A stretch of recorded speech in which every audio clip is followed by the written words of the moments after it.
berbagai topik menarik dikupas dalam dialog hari ini.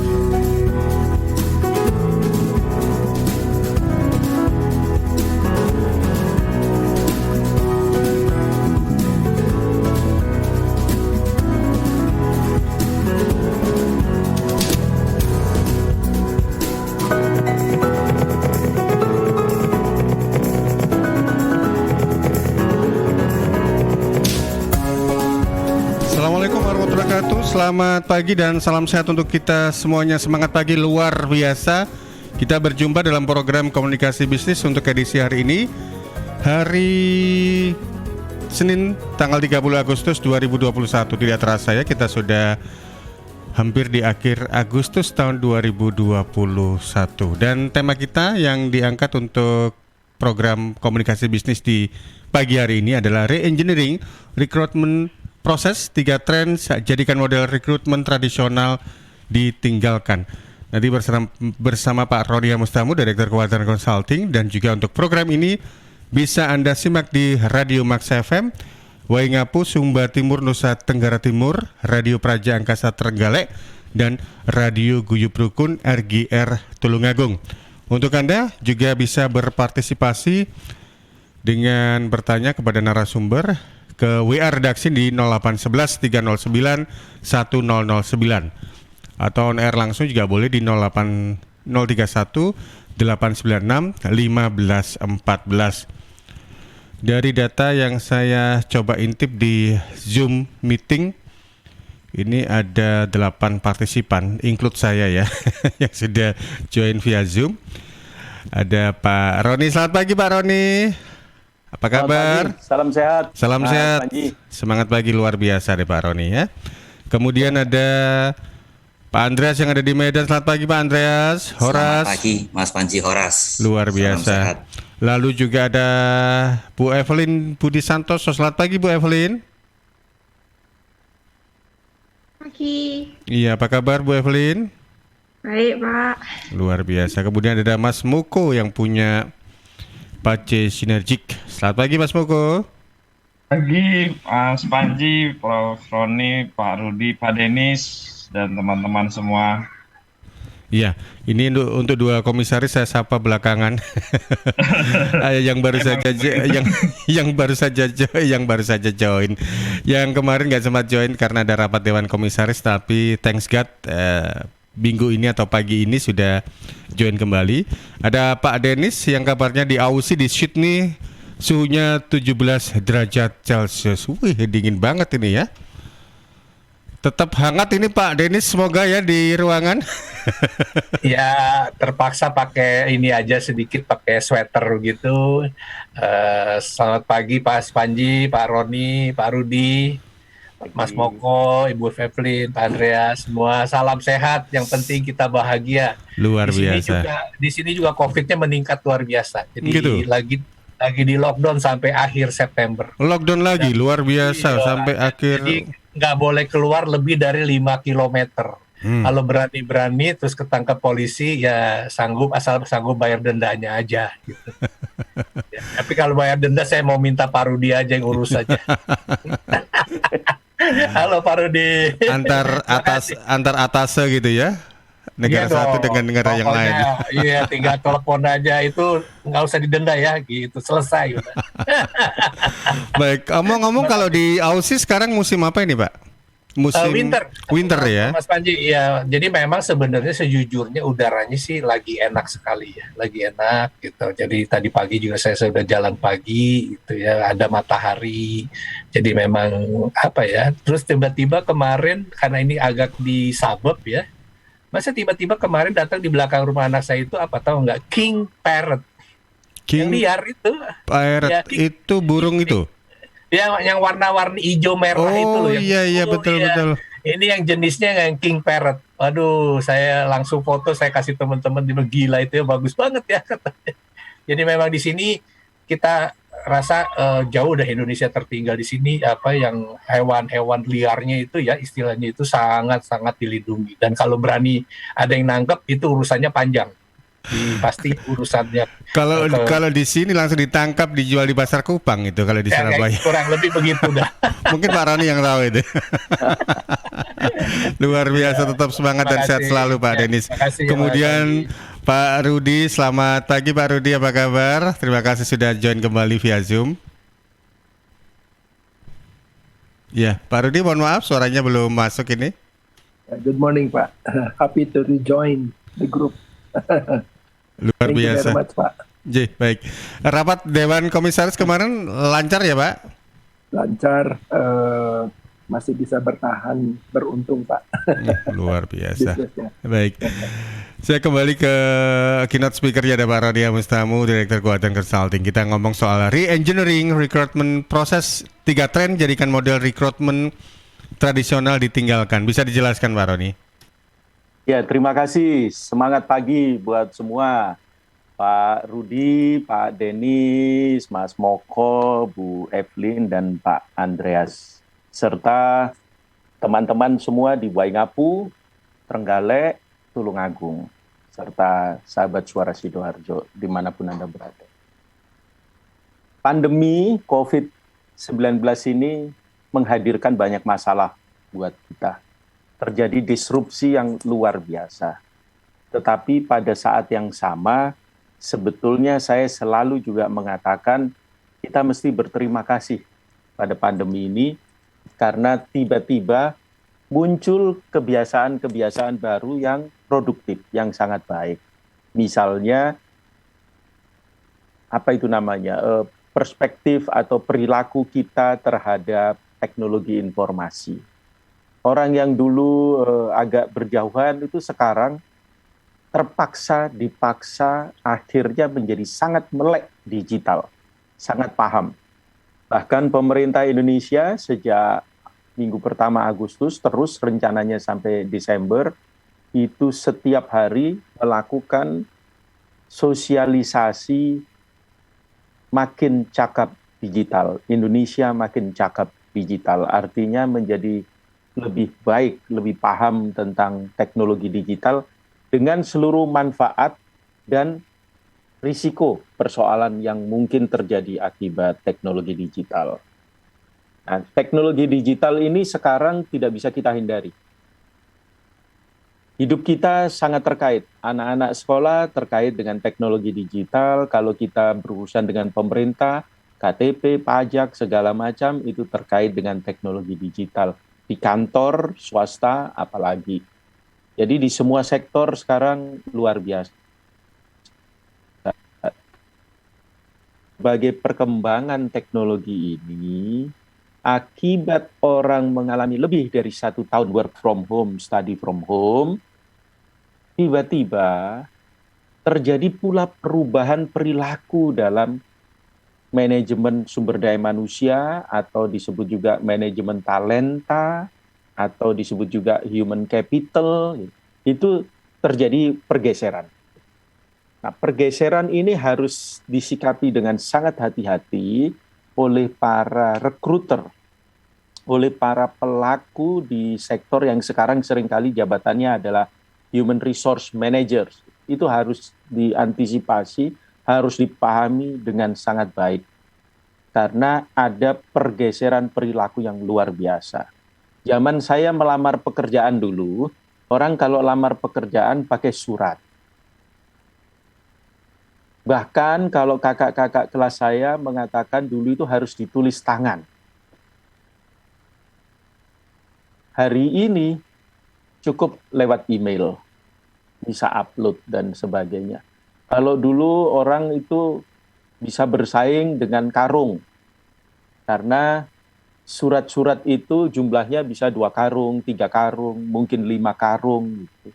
Dari sana di screen. Pakai amplop coklat juga ini biasa ciri khasnya. Iya, ada yang menarik malah diberi materai segala.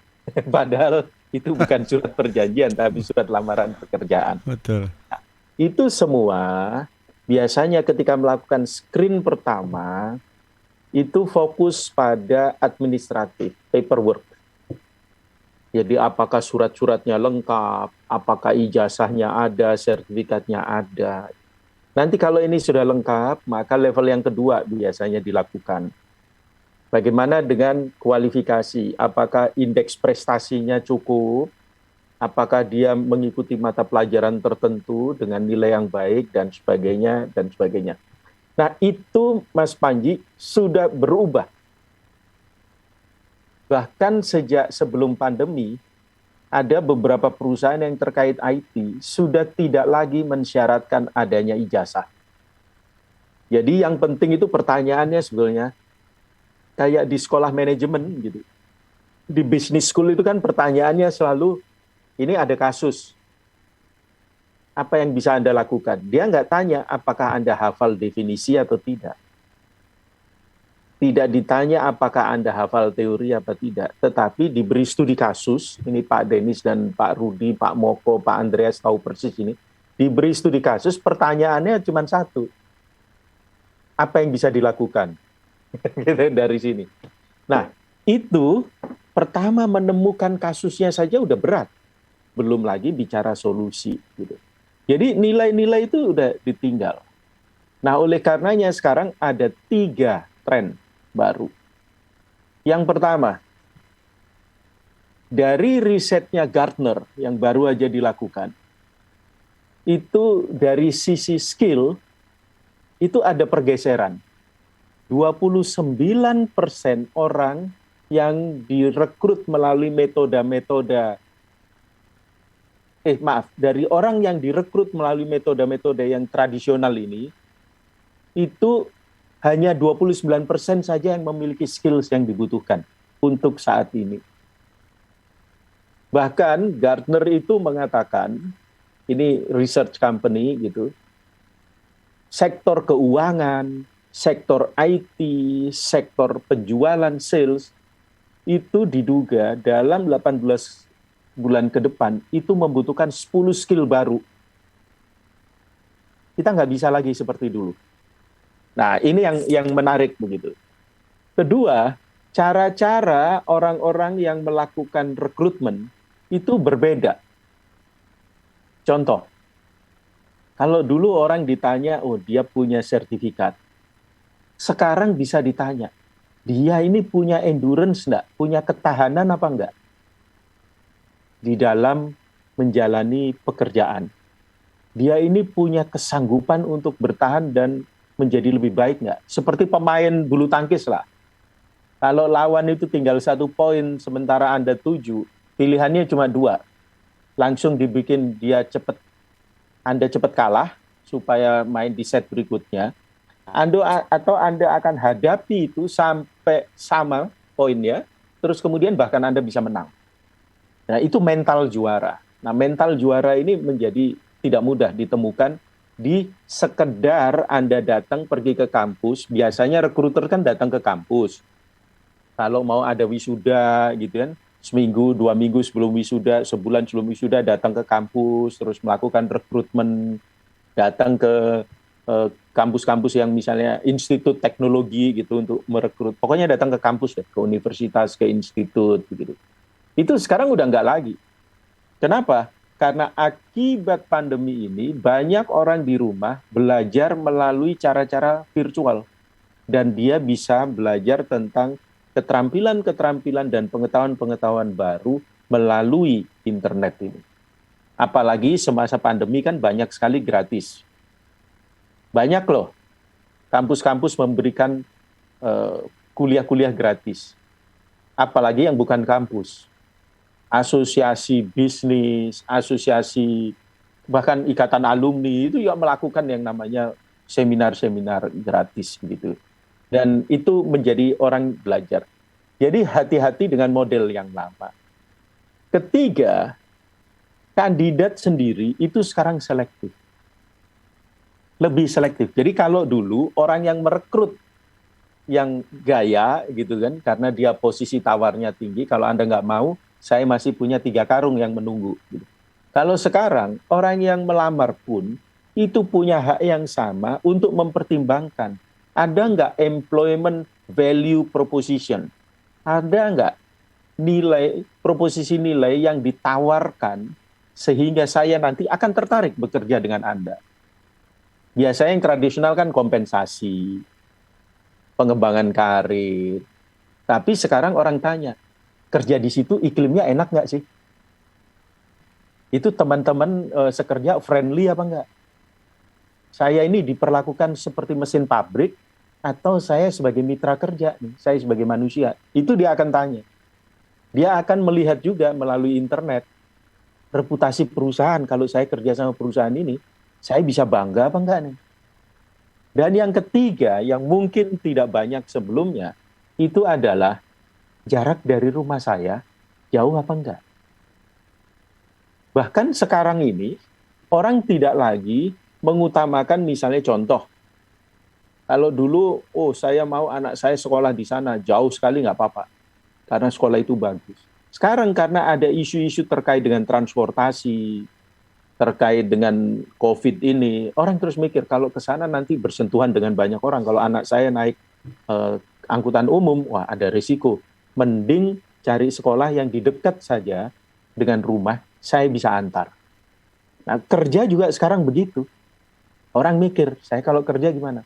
Saya masih ingat teman-teman saya di Jakarta dulu, ada yang rumahnya di Bogor, ada yang rumahnya di Bekasi, di Tangerang, perjalanan sampai 2 jam atau lebih ke kantor. Bayangin jam 4.30 ada yang sudah berangkat ke kantor, padahal jam kantor jam 9.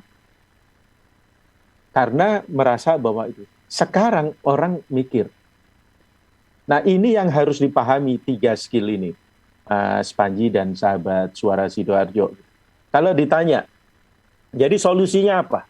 1, semua pihak harus menyadari bahwa sekarang ini kita harus mencari potensi, bukan lagi sekedar mencari orang itu sudah punya pengalaman kerja berapa lama. Karena ada 2 hal. Yang pertama, lamanya pengalaman kerja tidak otomatis mencerminkan kompetensi dia. Bisa saja dia 10 tahun pengalaman kerja, tapi sebetulnya cuma pengalaman 1 tahun diulang 10 kali. Tidak ada hal baru dalam 9 tahun berikutnya. Jadi hanya formula sukses 1 kali aja, dan itu bahaya. Bahayanya kenapa? Yang kita miliki kalau fokus pada experience seperti itu adalah yesterday skills. Jadi pengalaman yang kemarin, keterampilan yang kemarin, bukan yang akan datang. Karena itu para manajer human resource itu kalau diskusi dengan calon manajer yang mencari staff, itu fokusnya bukan siapa yang Anda butuhkan. Karena kalau ngomong siapa yang Anda butuhkan, ini nih, saya butuh orang yang gantiin Pak Moko nih, Pak Moko kan baru keluar nih. Jadi potretnya keterampilan, keahlian yang dimiliki Pak Moko. Dan itu salah. Harusnya adalah, ini posisi sudah kosong, ke depan untuk posisi ini kita butuh yang seperti apa yang dihadapi perusahaan. Nah, sehingga kita fokus pada knowledge-nya, skills-nya, attitude-nya, baru nyari orangnya. Jadi jangan fokus ke sana. Kedua, tolong dipahami, kalau datanya Gartner sekarang ini, 65% calon itu menunda mengambil keputusan dengan sangat cepat pada saat rekrutmen karena mereka ingin melihat dulu apakah working climate-nya bagus, atmosfer kerjanya bagus, apakah reputasi perusahaan bagus, mereka akan search di internet, mereka akan tanya sama teman-temannya, dan apakah lokasinya menarik buat saya. Karena kompensasi career development itu sudah menjadi keharusan yang ditawarkan perusahaan. Kira-kira itu Mas Panji yang bisa saya antarkan di awal. Baik, terima kasih Pak Roni. Ini mengingatkan saya dulu ketika selesai kuliah gitu ya, masih ingat pakai nulis aplikasi terus CV di belakangnya itu ada fotokopi ijazah mulai dari tingkat bawah sampai tingkat strata gitu. Dan fotokopi juga, waduh ribet tapi luar biasa. Sekarang ini transformasinya juga kembali istilahnya paperless begitu ya, lebih banyak mengedepankan teknologi. Baik, saya sapa Bu Evelyn. Selamat pagi Bu Evelyn. Pagi. Iya, Bu Evelyn ini kalau tidak salah kali kesekian atau baru pertama ini join via Zoom di program komunikasi bisnis ini? Baru pertama kali baru saya, pertama Pak. kali. Boleh tahu core bisnis atau apa yang sedang digeluti sekarang ini Bu Evelyn? Saya sebagai desainer ini Pak, Desainer. interior. Perusahaan sendiri atau ikut orang atau bagaimana? Ya kadang cari orang sekarang Pak. Apa? Bisa diulang Pak? Itu milik sendiri atau join dengan? Oh, join. Saya pegawai Pak. Oh, pegawai. Baik, Ya, baik. Ya, desain interior ya. Di Surabaya, Jakarta atau di kota lain? di Surabaya. Di Surabaya. Kalau melihat tren perkembangan sekarang, biasanya apa yang dilakukan untuk searching atau cari-cari pegawai itu? Yang pasti itu kan ya punya skill di interior kalau ya. Tapi di sisi lain kan banyak ini sekarang lulusan arsitek atau interior gitu ya, desain interior lah istilahnya. Itu apa yang hal di antara mungkin kalau buka lowongan gitu banyak yang masuk, apa yang menjadi prioritas utama gitu? Tanggung jawabnya Pak yang pasti. Tanggung jawab untuk bekerja gitu ya. Iya. Terus disiplin juga. Bagaimana kita tahu ketika dia itu merupakan karyawan yang akan masuk, yang akan kita rekrut, kita mengetahui kalau dia itu punya kapabilitas, tanggung jawab, disiplin. Tolak ukurnya dari mana ini? Ya dari cerita-cerita sekolahnya dulu, kerjanya apa, tugas-tugasnya gimana, kayak gitu Pak. Nilai IP-nya harus bagus gitu ya. Ya itu juga salah satu Pak. Baik, baik. Terkait dengan tema kita untuk pagi hari ini, ada hal yang ingin mau di-share kepada kita semua ini, Bu Evelyn?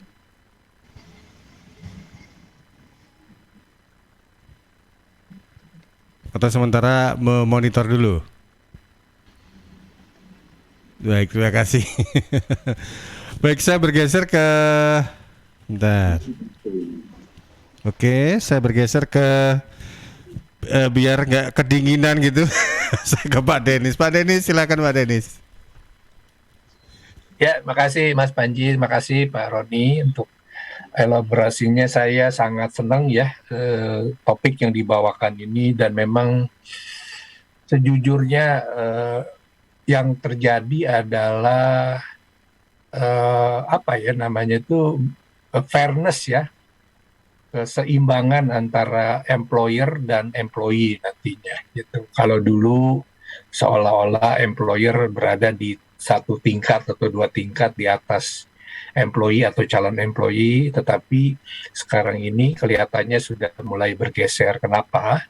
Karena sekarang ini tadi Pak Roni sudah katakan banyak sekali cara untuk mengetahui perusahaan yang dia akan bekerja begitu misalkan atau bergabung, sehingga tidak sulit untuk bisa mengetahui apa yang nantinya akan ditanyakan ataupun malah tidak ditanyakan sama sekali karena mereka sudah tahu dengan hasil riset sendiri.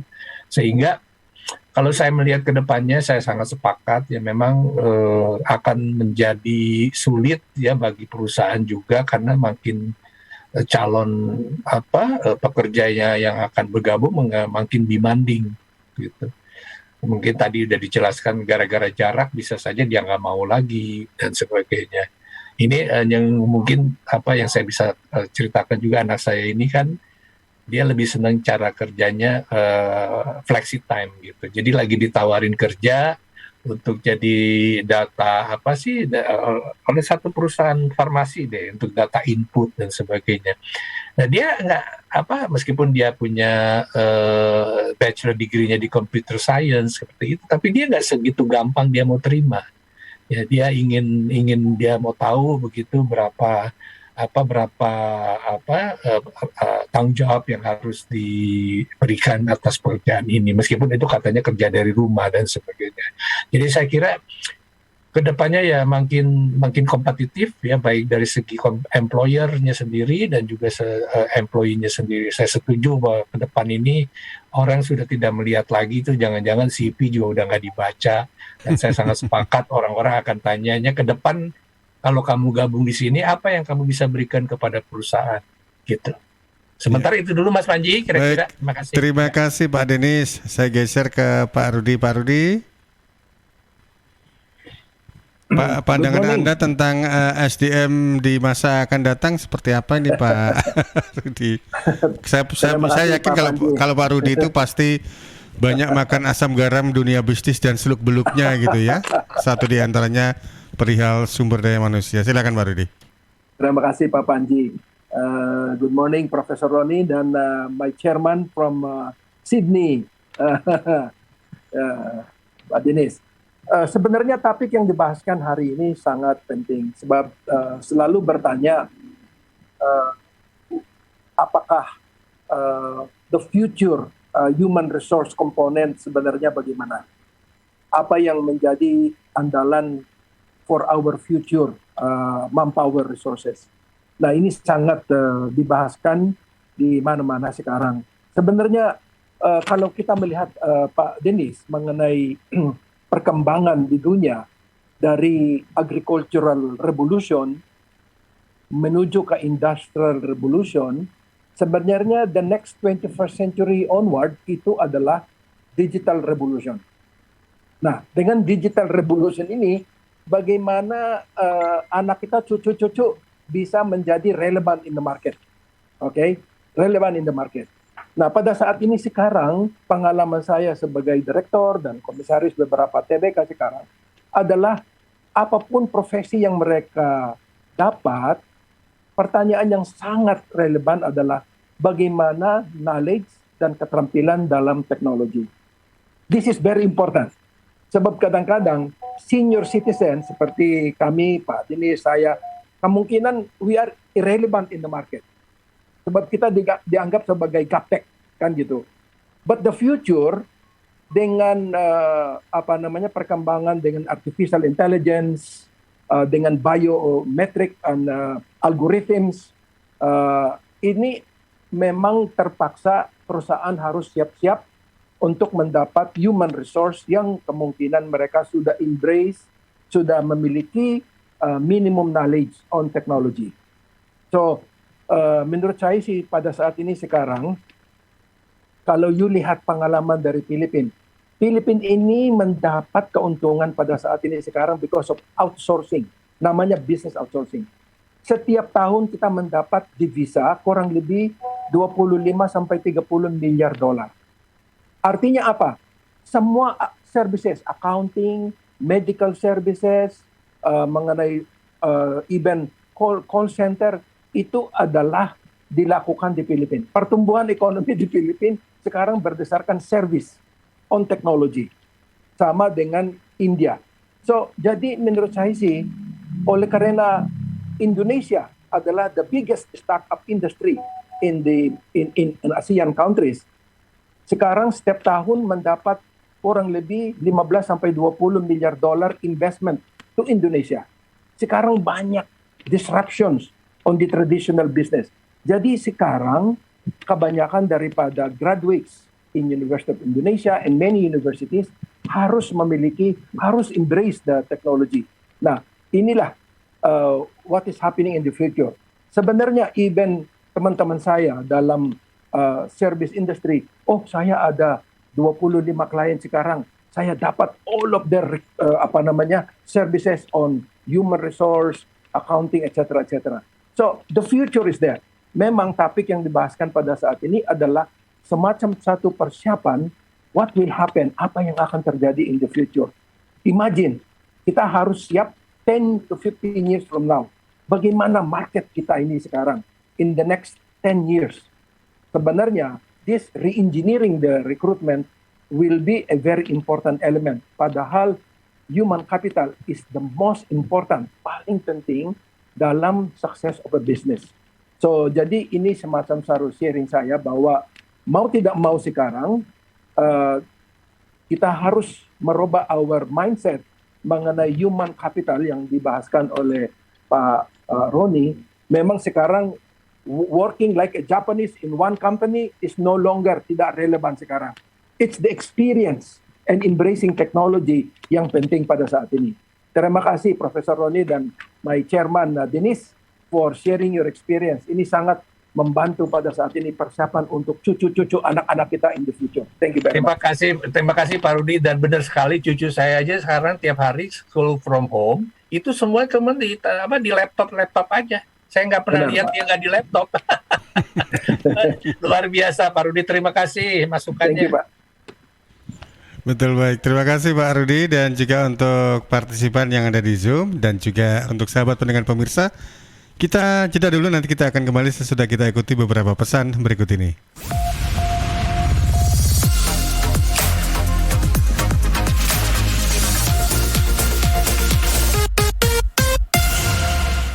Victory! Yeay, turret musuh hancur. Menang lagi. 1 match lagi lah. Haha. Le, kamu tuh tahun depan masuk SMA. Masa main terus? Kapan belajarnya? Iya, Mak. Sebentar lagi. Mumpung stay at home nih. Loh, justru kalau stay at home harus tetap rajin belajar dong.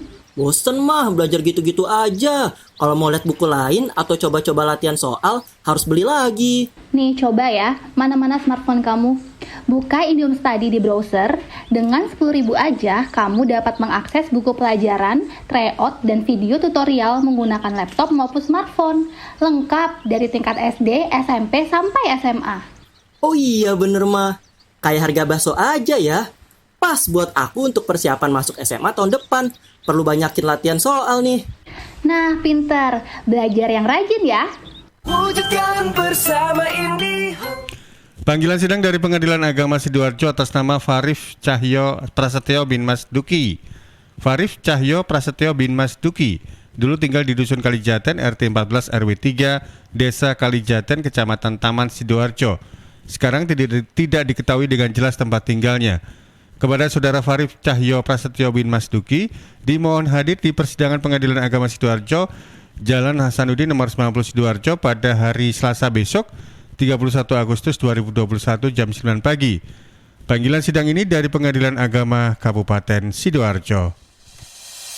CHEERS Cheers, CHEERS Cheers, CHEERS Cheers, air hidup yang terbaik. Hey, cheers in the house. Cheers, air ber-pH tinggi.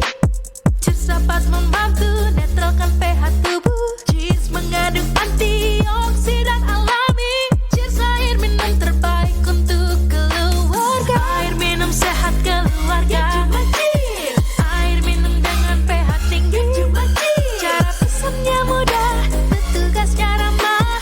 Gratis ongkos kirim. Hey, cheers in the house. Untuk pemesanan via WhatsApp di nomor 087777243377. Gratis ongkos kirim. Cheers in the house.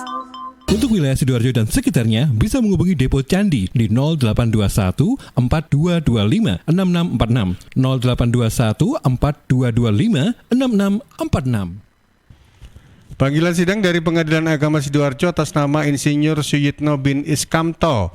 Insinyur Suyitno bin Iskamto dulu tinggal di Perum 2 Permata 1 Blok C1 nomor 15 RT 3 RW 7 Desa Tempel Kecamatan Krian Sidoarjo. Sekarang tidak diketahui dengan jelas tempat tinggalnya.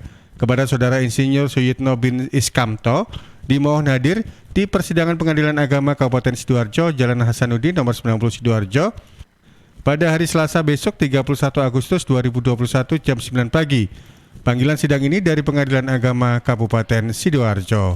Rokok opo iki kok putihan? Ya rokok entok, ya murah, ya akeh. Rokok ilegal ki. Masa rokok ilegal iki? Yo ki. Lah awakmu kok roh nek iki rokok ilegal? Rokok ilegal iki gak nek pita cukene. Samen paling roe bandro kuwi lho. Rokoke kudu enek merek karo nama perusahaane sing terdaftar ndek bea cukai. Lokasi pembuatane ndek kene ya gak enek. Terus ndek kene rokok ilegal iki gak enek gambar karo peringatane teko pemerintah. Berarti rokok ilegal gak resmi no? Aduh ya mesti to Lemul. Rokok ilegal iki merugikan negara. Mergo ora mbayar cukai sing digembangun negara. Walah tutu, sepenting wong-wong gak roh. Loh, gak iso le iki. Makane to le tuku sing pasti-pasti ae. Aja ngawur. Laporkan peredaran rokok ilegal ke kantor Bea Cukai terdekat atau hubungi nomor 1.500 225 1.500 225. Iklan layanan masyarakat ini dipersembahkan Bea Cukai Sidoarjo. Ayo, ngewangi bea cukai, berantas rokok ilegal. Bea Cukai Sidoarjo, fokus mengawasi, tulus melayani. Panggilan sidang dari Pengadilan Agama Sidoarjo atas nama Joko Sutrisno bin Musiman Aim. Joko Sutrisno bin Musiman Ain dulu tinggal di Dusun Sidowaya, RT 14 RW 5, Desa Celep, Kecamatan Sidoarjo, Kabupaten Sidoarjo. Sekarang tidak diketahui dengan jelas tempat tinggalnya. Kepada Saudara Joko Sutrisno bin Musiman Aim, dimohon hadir di persidangan Pengadilan Agama Sidoarjo, Jalan Hasanuddin nomor 90 Sidoarjo, besok Selasa 31 Agustus 2021 jam 9 pagi. Panggilan sidang ini dari Pengadilan Agama Kabupaten Sidoarjo.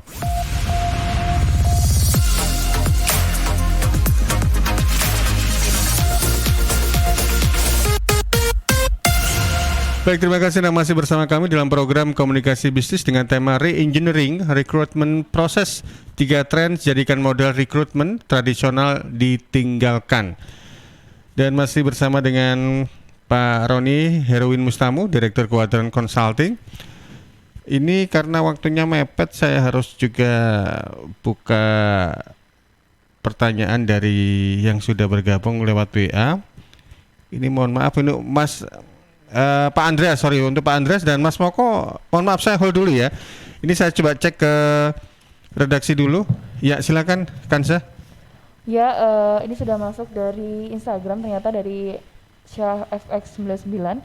Pak, saya HR suatu perusahaan. Bagaimana ya Pak menyarankan pada atasan agar melakukan upgrade model rekrutmen karyawan agar disetujui oleh semua pihak.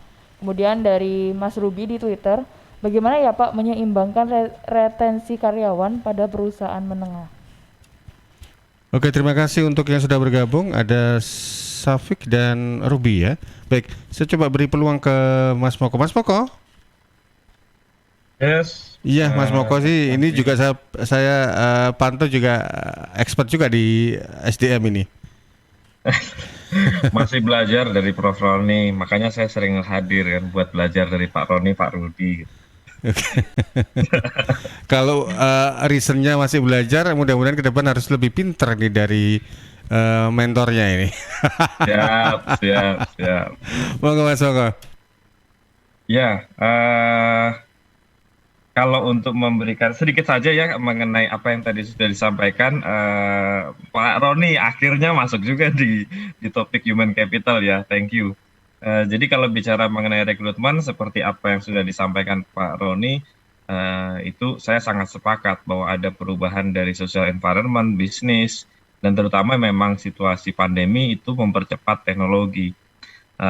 Secara khusus kalau bicara mengenai re-engineering recruitment strategi, yang saya alami dan saya lihat sendiri, memang pemanfaatan teknologi ini sudah mulai kencang. Contoh paling ringkas, talent scouting atau berburu kandidat itu sudah mulai dilakukan dengan memanfaatkan LinkedIn. Dan satu hal yang saya sering katakan ke teman-teman, terutama generasi yang lebih muda, yang baru lulus, ini selalu pesan yang sama, hati-hatilah bersosial media. Karena dalam proses rekrutmen itu sudah mulai banyak digunakan background check dengan melihat sosial medianya. Saya yakin teman-teman juga pernah mendengar, saya juga pernah melihat dan mendampingi sebuah organisasi yang secara teknikal oke, semuanya masuk, interview oke, tapi ketika background check dilihat sosial medianya, ditemukanlah beberapa flaws atau di beberapa catatan hitam karena yang bersangkutan ternyata suka menyebar emosi negatif di sosial medianya. Dan ini lalu dengan santainya HR dan ownernya mengatakan enggak, kita nggak butuh orang yang negatif, kayak gitu-gitu, skip lah. Kalau suka endorse gimana, nggak apa-apa ya? Nah, kalau suka endorse biasanya langsung wah ini jadi jadi influencer nantinya. Ambasadornya perusahaan bisa jadi kan begitu. Jadi background check itu yang mungkin sering terlupakan oleh para kandidat sekarang, dan perusahaan sekarang sudah mulai menggunakan itu lewat sosial media. Makasih. Baik, terima kasih untuk Mas Moko. Kemudian Pak Andreas. Pagi. Iya, silakan Pak Andreas. Kalau saya bertanya boleh ini karena Iya. menyangkut masalah tempat kami. Betul. Jadi Silakan, Pak kami Andreas. ini kan sebenarnya awalnya dulu organisasi masyarakat sipil yang non-profit. Kemudian berubah menjadi usaha sosial yang dituntut menjadi profit. Tentunya mesti banyak terjadi perubahan, khususnya di bidang organisasi. Di mana karyawan itu dituntut untuk menjadi relawan. Dan relawan pun perlu menjadi karyawan dalam batas bisa mengambil keputusan. Nah, skill yang background yang berbeda dari setiap orang ini membuat tim kami yang ada 11 lokasi penerimaan manfaat ini mempunyai turnover yang sangat tinggi. Walaupun tadi yang seperti disebutkan Prof. Roni, jarak tidak menjadi masalah. Tapi yang menjadi masalah adalah skill dan keinginan mereka untuk bekerja itu yang, maaf kata, belum sampai ke tahap untuk memikirkan masa depan yang panjang. Adakah solusi untuk mengatasi masalah ini? Terima kasih. Baik, terima kasih Pak Andreas. Kemudian kita ke Pak Roni Herwin Mustamu. Silakan Pak Roni, sekaligus juga menanggapi dua pertanyaan tadi ya. Monggo Pak Roni. Ya, terima kasih Mas Panji, sahabat Suara Sidoarjo, Mas Moko, Pak Andreas, Pak Denis, Pak Rudi, Bu Evelyn yang tadi sudah memberikan semua tanggapannya. Jadi secara prinsip begini nih. Tadi ada pertanyaan bagaimana menyarankan pada atasan supaya mau berubah. Nomor satu yang harus kita pahami bersama bahwa atasan atau organisasi atau perusahaan itu sering kali akan tertarik dengan gagasan yang arahnya pada manfaat dalam bentuk efisiensi dan efektivitas. Jadi rumus perubahan itu, kalau kita melakukan komunikasi perubahan, rumusnya itu sebenarnya sangat sederhana sekali. Apa manfaatnya buat saya? Ada nggak saya dapat manfaat? Dalam hal ini adalah organisasi ya. Kalau saya atasan, maka saya akan tanya apa manfaatnya buat perusahaan? Apakah ada efisiensi, apakah ada efektivitas, atau ada hal lain? Plus, kita mesti ada action. Maka itu kejadiannya adalah perubahan. Jadi dalam hal ini, sebagai HR yang memang harus menyampaikan manfaat. Biasanya manfaat yang disukai adalah efisiensi itu, atau peningkatan efektivitas. Sehingga nanti produktivitas perusahaan akan meningkat dan seterusnya. Kalau itu ditarik sampai kepada proyeksi keuangan akan menjadi sangat menarik. Sulit buat atasan untuk menolak sebuah gagasan yang sebagus itu. Yang pertama. Yang kedua, tidak semua atasan itu wawasannya terbuka. Kadang mereka tidak suka kalau kita menyampaikannya dalam konteks seakan-akan menggurui. Karena mereka merasa bahwa, oh saya ini bangsawan, ini rakyat jelata, kan kira-kira begitu. Jadi cara kita menyajikannya itu, kalau Pak Rudi itu sering mengatakan, saya sangat tertarik, beliau itu selalu mengatakan, kalau saya mengalami begini, dia tidak pernah menyuruh orang lain, Anda lakukanlah ini, itu nggak pernah. Jadi ketika kita melakukan diskusi gitu, yang saya tangkap adalah ini.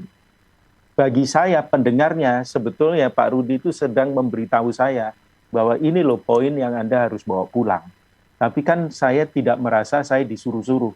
Saya merasa Pak Rudi sedang berbagi apa yang dia dapat, dan itu sangat baik.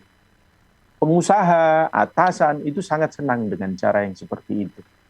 Jadi kita tidak perlu untuk menonjolkan diri. Jadi yang penting itu begini, pesan kita sampai, bukan soal dia terpesona kita hebat apa enggak. Karena otomatis kalau pesan kita sampai berarti dia mau menerima itu, dan kalau pesan ini sangat bermanfaat, atasan, perusahaan juga akan memuji kita. Arahnya ke sana. Yang berikutnya, kalau memang sangat berat dan membutuhkan beberapa tahapan, saran saya selalu, carilah nabi dari desa lain. Jadi undanglah orang lain, menjadi misalnya sengaja menyelenggarakan diskusi atau seminar, undang misalnya Pak Denis, Pak Moko, Pak Rudi untuk bicara, begitu ya. Itu boleh. Atau cari undangan yang membuat beliau ini terundang. Karena dalam hal-hal tertentu itu bisa terjadi. Pengalaman saya itu menunjukkan bahwa para pengusaha papan atas itu tidak suka untuk menyampaikan pandangannya tentang perusahaannya itu di depan publik. Jadi kalau kita misalnya melakukan pertemuan khusus gitu ya, dengan hanya ada sedikit orang, kurang dari 10 orang, kurang dari 12 orang, itu dan orang-orangnya relatif setara, itu mereka akan terbuka dan semua akan didiskusikan. Nah, ini yang menarik. Jadi perlu kita mengundang nabi dari desa lain. Nah, kadang-kadang nabi itu bentuknya adalah konsultan, gitu. Tidak harus yang lain-lain. Itu kira-kira yang bisa saya sampaikan. Munculkan manfaatnya. Kalau bagaimana menyeimbangkan retensi karyawan pada perusahaan yang menengah. Karyawan itu memang betul mereka butuh uang untuk bekerja. Tapi jangan lupa, banyak juga orang yang tidak bekerja tetap bisa hidup dengan baik karena pemerintah Indonesia sekarang sangat peduli pada rakyatnya. Diberi juga manfaat itu. Sehingga bisa ada buffer, walaupun hidupnya tidak bisa senyaman kalau dia punya pekerjaan. Oleh karena itu, retensi karyawan sekarang itu sangat dipengaruhi oleh perasaannya dia. Dia merasa bahwa perusahaan ini menjadi bagian dari dia atau tidak. Maka yang nomor satu harus diciptakan perasaan dalam dirinya bahwa dia dan perusahaan itu adalah satu keluarga. Yang kedua, harus dipastikan bahwa dia adalah mitra kerja, bukan alat produksi. Yang ketiga, iklim. Kita tahu ya, di perusahaan tertentu itu luar biasa. Ada orang yang bahkan mengatakan kepada saya sebagai manajer, orang yang tidak selevel dengan saya tidak akan bicara dengan dia. Nah, saya paham ini maksudnya dia adalah menjaga reputasi supaya tidak kemudian muncul perasaan friend kalau sama dia gampang, sehingga dia punya dalam tanda kutip wibawa. Tapi itu adalah rumusan tempo dulu. Sekarang orang tidak lagi bicara soal wibawa, orang bicara soal apakah atasan saya ini adalah orang yang bisa berdiskusi dengan saya. Apakah betul bahwa dia ini akan mendukung pekerjaan saya dan seterusnya. Nah, kalau hal ini biasanya retensi akan meningkat sangat tajam. Pak Andreas, tentang OMS menjadi usaha sosial, jadi karyawan menjadi relawan dan kemudian relawan menjadi karyawan, ini seakan-akan mix. Persoalannya adalah turnover tinggi. Prinsipnya, Pak Andreas, nomor satu, ketika orang itu berhasil bergabung atau diterima untuk bergabung, berarti dia itu memenuhi standar rekrutmen yang dilakukan oleh organisasinya Pak Andreas.